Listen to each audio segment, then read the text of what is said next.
Details చూస్తే party కేంద్ర కార్యాలయంలో వైఎస్ఆర్సీపీ రాష్ట్ర లీగల్ సెల్ అధ్యక్షుడు శ్రీ ఎం మనోహర్ రెడ్డి మాట్లాడారు. ఆస్తులపైన దాడులు, అక్రమ కేసులు, తమ మాట వినని వారిని ఏదో విధంగా లొంగ తీసుకోవాలనే ప్రయత్నంలో భాగంగా చిత్రహింసలు పెట్టడం, ఆస్తులు విధ్వంసానికి గురి కావడం, ఇవన్నీ మనం చూస్తున్న నేపథ్యంలో లిక్కర్ స్కామ్ లేని లిక్కర్ స్కామ్ను గ్యాలంతా పోగేసి ఒక లిక్కర్ స్కామ్ కథను క్రియేట్ చేసి అందులో వైఎస్ఆర్సీపీ పార్టీలోని అగ్ర నేతలందరినీ ఇరికించాలనే ఉద్దేశంతో వీర విధేయులైనటువంటి అధికారులను సిట్లో నియమించుకొని వాళ్ళు చట్ట ప్రకారం దర్యాప్తు కొనసాగించకుండా అక్రమ పద్ధతుల్లో చట్టానికి వ్యతిరేకంగా ఇవాళ దర్యాప్తు కొనసాగిస్తున్నారు.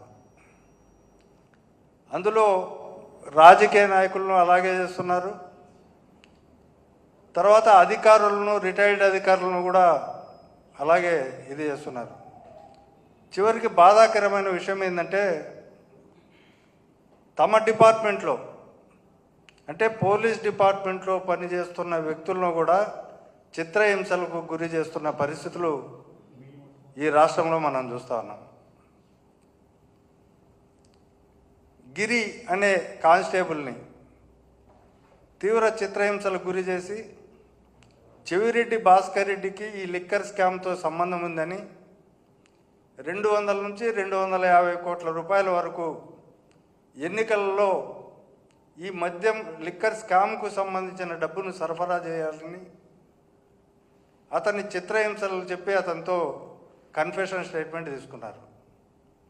అలాగే 10 సంవత్సరాలు గన్మెన్గా AR head constable Madan Reddy అనే అతను చెవిరెడ్డి భాస్కర్ రెడ్డి దగ్గర గన్మెన్గా ఉన్న పరిస్థితుల్లో అతన్ని విచారణకు పిలిచారు. సాక్షిగా అతను వెళ్ళాడు. విచారణకు వెళితే ఈ కేసుకు సంబంధించి నీకు తెలిసిన విషయాలు చెప్పంటే ఆయన తెలిసిన విషయాలు మాత్రం చెప్పాడు.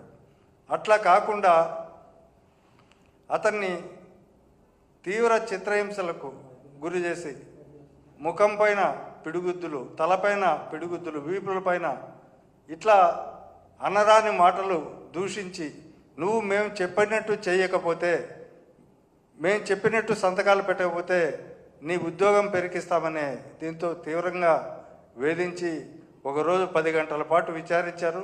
అయినా సార్ నేను అబద్ధం చెప్పలేను, అవాస్తవం చెప్పడం నా చేత కాదు,